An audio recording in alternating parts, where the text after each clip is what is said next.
बच्चों के बड़े प्रेमी थे। बच्चों के साथ खेलना, बच्चों के साथ हंसी मजाक करना, उन्हें तमाम संस्कारों को सिखाने में बड़ा मजा आता था और बहुत प्यार करते थे बच्चों को। बच्चे जो है उन्हें प्यार से चाचा नेहरू कहते थे। जब कहीं भी वो आंदोलन से आते थे, स्वतंत्रता संग्राम जो वरिष्ठ योद्धा, हमारे भारत के स्वतंत्रता संग्राम के वरिष्ठ योद्धा थे, जब वो कभी आते थे, जब उन्हें मौका मिलता था तो बच्चे उन्हें घेर लेते थे और उनके साथ वो पर्याप्त समय लेते थे। और जब वो बाल दिवस मनाने की प्रक्रिया में, वैसे बाल दिवस कई देशों में अलग अलग दिन मनाया जाता है, अलग अलग तारीखों को मनाया जाता है। वैसे विश्व बाल दिवस 20 नवंबर को मनाया जाता है, जो अंतर्राष्ट्रीय बाल दिवस मनाया जाता है। लेकिन हमारे यहाँ जब पंडित नेहरू का देहांत हो गया, तब जो है यह विचार किया गया कि उनका जन्म दिवस वह बाल दिवस के रूप में मनाया जाए, ताकि बच्चों के प्रति जो उनका प्रेम था वह अमर बन जाए और वो जब तक यह सूरज चांद रहेगा तब तक उनकी याद में बाल दिवस मनता रहेगा। थोड़ी सी पंडित नेहरू के बारे में बता देना चाहते हैं कि उनका जन्म 1889 ईस्वी में इलाहाबाद में हुआ। यद्यपि मूल रूप से वो कश्मीर के रहने वाले थे। कश्मीर के एक कोल ब्राह्मण परिवार में उनका जन्म हुआ था, उनके वंशजों का। उनका जो पूर्वज जो है वहां से चले आए दिल्ली में आए और वो आज का जो चांदनी चौक है, चांदनी चौक में, और मेरे ख्याल से वो फर्रुखसियर के जमाने में आए थे। राजा जो फर्रुखसियर था उसने जो है उनको वहां रहने के लिए स्थान दिया और वहीं पर वो नौकरी करने लगे। और वहीं से, और एक बड़ी रोचक कथा है उनके नेहरू टाइटल पर, कि नेहरू टाइटल लगाई क्यों जाती है। तो जहां पर उनके पूर्वज आकर के बसे थे चांदनी चौक दिल्ली में, वहां एक नहर थी, नहर बहती थी। नहर के किनारे पर उनका मकान हुआ करता था और इसीलिए जो लोग आसपास के लोग उनको बुलाते थे, क्योंकि प्रतिष्ठित परिवार था, तो सम्मान से उन नहर के किनारे बसने के नाते उन्हें नेहरू नेहरू कहा करते थे और उनके परिवार की टाइटल हो गई नेहरू। और शायद उस वंशज में नेहरू ही अंतिम रूप से नेहरू टाइटल वाले थे। इसके बाद फिर उन्होंने कोई टाइटल नहीं। तो ये नेहरू शब्द जो टाइटल उनके सामने जो लगी, वो उनके वंशजों के नहर के किनारे बसने के कारण जो है उनको नेहरू नाम से पुकारा जाने लगा। क्योंकि उनके पहले वाले किसी का नाम बाल गंगाधर था, तो किसी के नाम राजकौल था। फिर इसके बाद जो है मोतीलाल नेहरू के पुत्र जवाहरलाल नेहरू हुए। इसी तरह से उनकी वंशावली जो है वहां पर मिलती है। और पंडित कहने का तात्पर्य उनका विद्वता से नहीं था, जबकि वो कश्मीरी ब्राह्मण परिवार से थे, इसलिए पंडित जवाहरलाल नेहरू नाम से उन्हें पुकारा जाता था। तो ये रहा। और दूसरा, आप देखते होंगे कि वो अपने जैकेट में गुलाब का फूल लगाया करते थे। तो गुलाब के फूल की भी उनकी एक कहानी है कि जब वो स्वतंत्रता संग्राम आंदोलन में रत थे और जब आंदोलन चल रहा था, तो जिस समय वो आंदोलन का नेतृत्व कर रहे थे, उस समय एक बालिका ने उसमें जो है उनको एक गुलाब का फूल उनके कोट में टांग दिया था। उस जैकेट में गुलाब का फूल खोस दिया।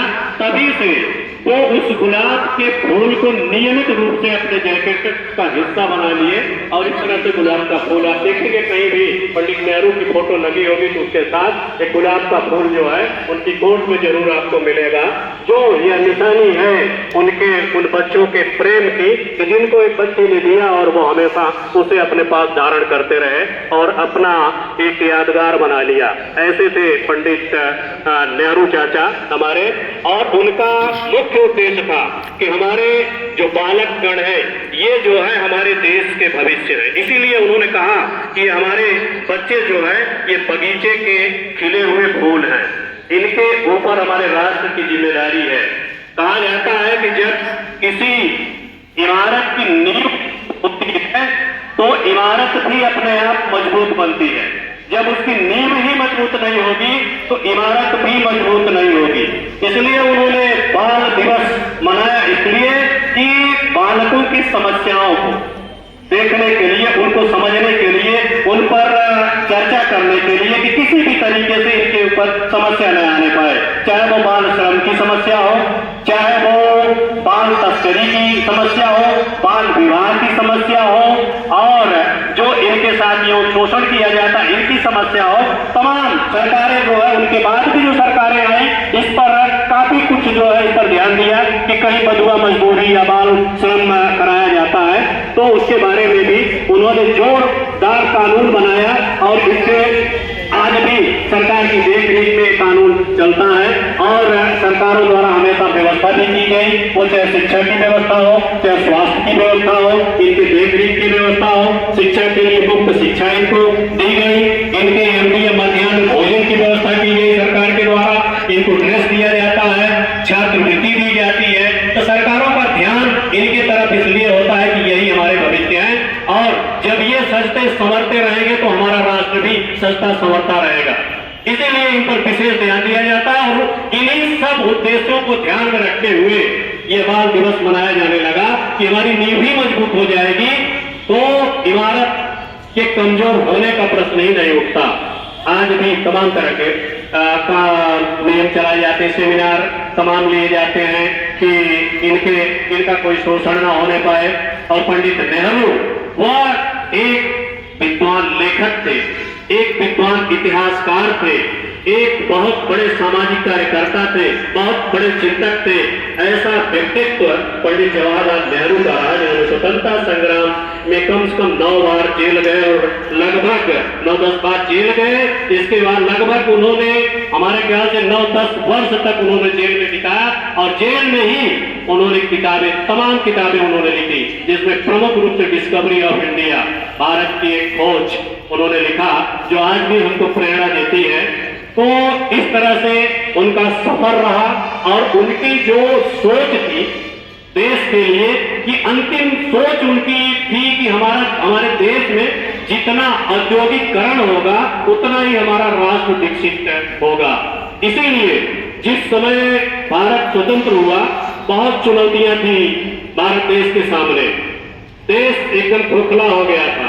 उस समय उसकी जैसे घर पे अगर भाइयों में अलगौजी हो जाती है तो एक दूसरे को, एक का तो पहले से ही नेतृत्व करता रहता है, उसे बहुत दिक्कत नहीं होती, लेकिन जिसको नेतृत्व करने की जिसका शुरुआत होती है उसके लिए बड़ी समस्या हो जाती है। तो ऐसे समय पर पंडित नेहरू की विद्वता की दात हम देते हैं कि वो उस समय जब भारत हमारा खोखला था, ऐसे समय पर उन्होंने भारत को मुख्य धारा से जोड़ा, दुनिया के मुख्य धारा से, और सबसे बड़े लोकतंत्र का निर्माण किया।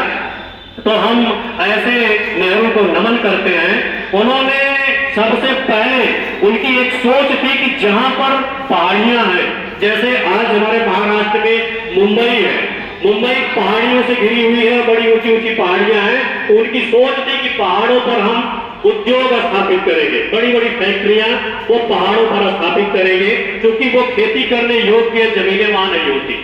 तो वहां पर बड़े बड़े उद्योग कारखाने अगर लग जाएंगे तो वहां जा करके हमारे देश के नौजवान जा करके वहां काम करेंगे, रोजगार उनको मिलेगा, जमीन भी समतल जमीन फंसेगी नहीं।